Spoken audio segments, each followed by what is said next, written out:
He's back. BP went missing for 24 hours and we had no clue what happened to him. And he's not talking. So, well, he's back. As you can see, him and Grasshopper are at it again. That's his little protege. They love each other. That's true love there. But he's neutered, so he wasn't out catting, so we don't know what happened to him. All right, not too rough there, BP. Hey, BP, psst, psst, psst. Leave her alone. Sometimes she attacks him, so it's pretty even. They're only like a few weeks apart, actually. A month, maybe. All right, so today's project. This corner. Mars, every one of your videos looks like a pile of weeds. Yes, it does, doesn't it? But that's okay. So yesterday I come up to this little hillside and I pulled down 2 cypress trees, little baby cypress trees, that it just killed me to cut them down. But they can't grow here because they're right underneath the power lines. And what looks like an unsightly mess to everybody else just looks like wildflowers and native grasses and shrubs to me. But it does have to go because I don't want to mow here. And it kind of blocks our view when we're going in and out. And so we want to pull this section of the weeds down. I'm not going all the way up the road because those, you know, wildflowers and native grasses are used by the local insect population. So I don't want to destroy that, but I do want to take care of this one little hill. So let's see if we can't pull some of this. Oh my goodness, what a gnarled, nasty mess. Wild blackberry. There's lots of mullein, lots of mugwort. There's a kind of a sneeze weed, ragweed, baby stuff started, baby thistle, and some other stuff that I don't even know what it is. But we're going to pull it out and put a summer of love butterfly bush here instead. So let's get started. Okay, I can sit on the rocks because these are rocks and over there is chiggers. So I thought I'd real quick go over what I carry in my outdoor toolbox. So I do like this big, gigantic plastic old fishing tackle box. I love this thing. It's lightweight. It's plastic, so it's more lightweight. And inside of it, I keep all my tools. So before I ever start something like this, that ground has been growing like that for eons. I think every once in a while the county cuts it down just if they have extra time and resources. But they won't be doing that now that we bought the property. So now it's up to me. So because the property has been, the land has been growing its own stuff all these years and taking care of Mother Gaia on its own. And now I'm going to go in there, I'm going to step in, I'm going to destroy that. All of that sounds really foreign to a lot of people, but to me, because of my ways, and the fact that I'm very, very connected with the nature, I do like to take just a minute before I tear into something like that and think about it, you know, and contemplate on it and let the land know basically what I'm doing. And I have always found that if I do that, if I take a minute and I connect with my land and I sort of make that connection, that my plants tend to grow better. I don't know if that's just, you know, whatever, whatever.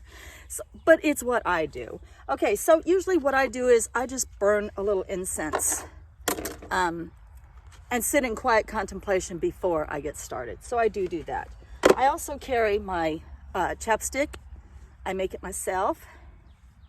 I also will put this stuff on my arms. It's body butter. It's shea butter, almond oil, beeswax, cornstarch, vitamin E, and a little bit of lavender oil. And I'll put it from the back of my hands all the way up. And I find that it definitely slows down ticks and chiggers. So I always put that on before I ever get started. Okay, and then as far as my tools go, I can't find my big trowel, metal trowel. It was sitting up there a minute ago. Can't find my big metal trowel. It must be lost up in the moon shack somewhere. So I had to dig out my old plastic trowel. So it's better than nothing. And then I went out and wanted to replace my metal trowel, but all I could find was this really slender one. It's mostly for bulbs. So, but this thing really gets down into the ground pretty good. So I like that. Then I couldn't find this, which later I found it and it was outdoors and totally getting rusted. So I went out and bought another one. That's your, you know, bulb gigger. And then you want to wear gloves. These gloves, the kind that you can move glass with, the Atlas, I don't know what they are supposed to be for. I know you can use it to move glass and stuff, but I like these because thorns don't tend to get through these as much. And I'm always working in brambles. So I wear these a lot outside. But I also have, you know, the regular cotton gloves. Bought these for $8 at Walmart, and day one, the seam ripped out. Go figure, right? Okay, and then I need to know how much space I'll be working with, so that Summer of Love butterfly bush gets 5 to 6 feet wide and 4 to 5 feet tall. I don't care about the height, but I do care about the width. So I need to make sure that I've cleared out a spot big enough for that Summer of Love. And then always carrying wire. I use a lot of gauged wire. I don't mow, so I can have stuff like this.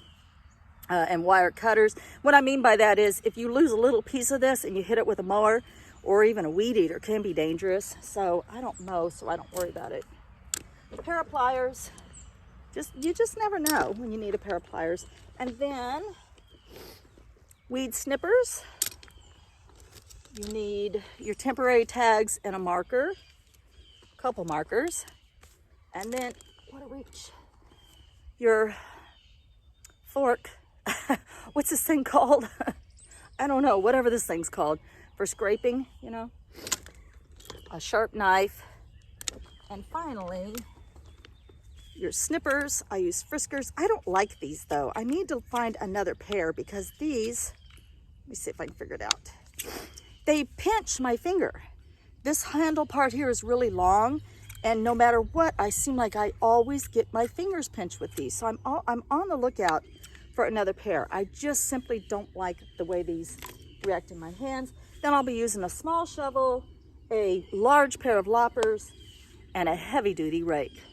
All right, I'm gonna light my incense and take just a moment before I get started. Grasshopper's gonna help me. So one tool that I forgot to mention that I do use is I do not use a garden mat because they're just too small for me and I end up having to move them too often. That incense smells amazing. That's myrrh. I use a yoga mat and I spray the mat with bug repellent. And I usually just spray the bottom of it. Sometimes I spray the top. It depends on if I know that's a bad area or not.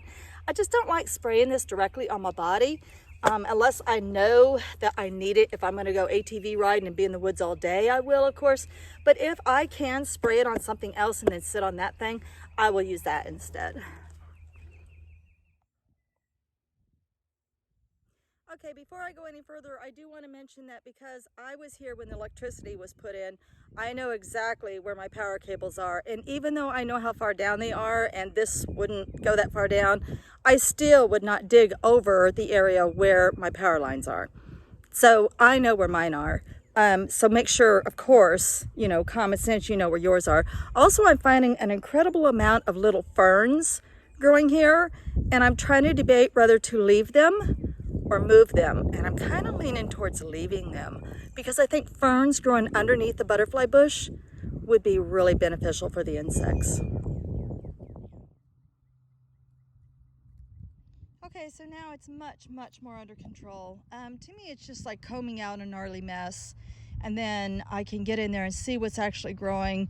Mostly here seems to be mugwort, which I don't mind leaving some mugwort. It's not, I mean, it's just a natural plant. And a lot of those little ferns, there was enough of them, I could just leave them. I don't have to fool with them. It's the wild blackberry that I'm wanting to really get rid of because they just simply don't produce enough berries to make that all that much difference. In fact, they make almost no difference other than their blossoms for the early bees. And the rest, the tall stuff you see in the background is sunflower.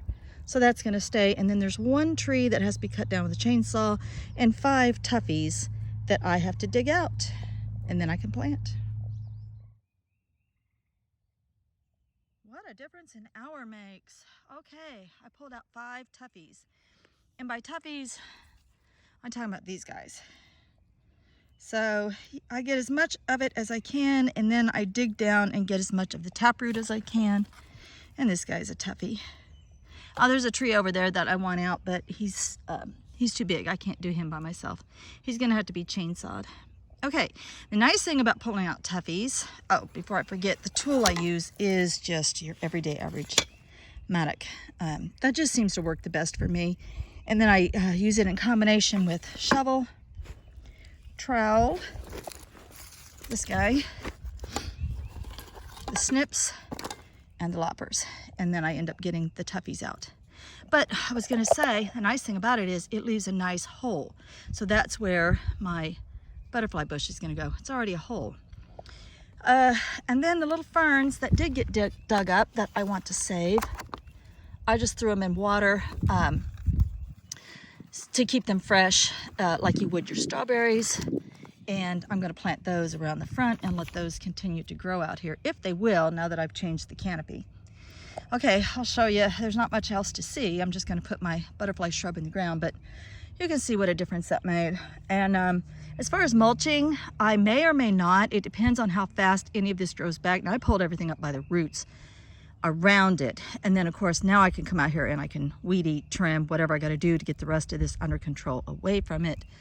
I don't really like weed eating, but I'll do what I have to do to get this established. I may, if it's too much trouble, I may end up mulching it. Weed stop, mulch, and all of that. But at first, I'm just gonna kind of leave it here natural. All right, I'll just show you when I get the shrub in the ground. Well, she's done. So